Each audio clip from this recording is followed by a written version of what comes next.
incel vote could backfire. This is fascinating stuff. Last week, Ann Coulter and a bunch of other right-wing trolls went after Gus Walz, Tim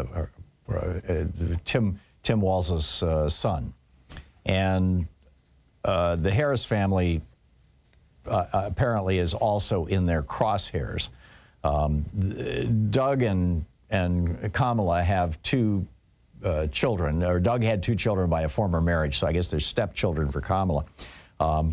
And, they fully embrace these kids. I mean, and their stepdaughter, who's 25 years old, her name is Ella Emhoff. She's really extraordinary. She's a graduate of the Parsons School of Design. She has a modeling contract with IMG.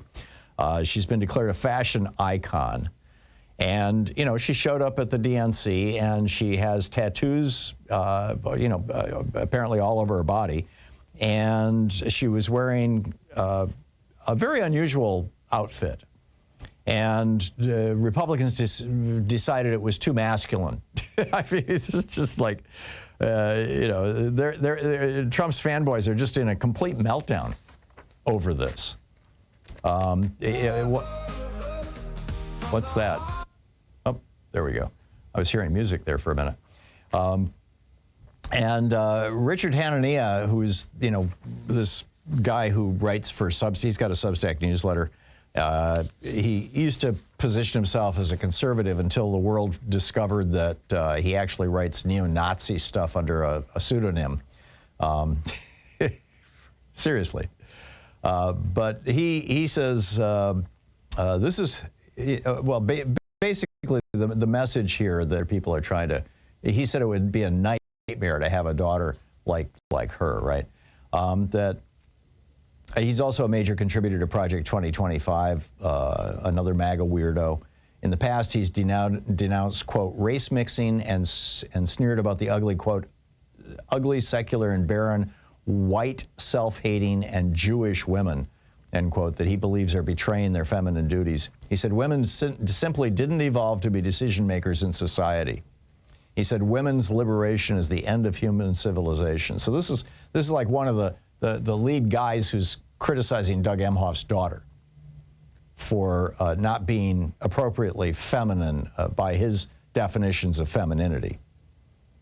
And this is, the subtext of this whole grievance thing. I mean, Trump is now going around doing all these podcasts, some of them fairly obscure, but the one common kind of through liner, of each of these podcasts is, or many of these podcasts, is that they're run by guys who are white supremacists, who are misogynists, who are incels.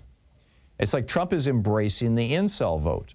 And so here you got Tucker Carlson and Charlie Kirk complaining that Doug Emhoff's daughter is, quote, covered in tattoos, which says that Doug Emhoff is messed up. Over at Salon, they note,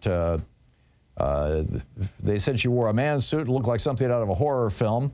They were especially incensed that her father showed affection for his fun, fashionable daughter and freaked out that he gave his daughter a fatherly side hug during the convention. Real men, to the MAGA right, control their daughters' bodies.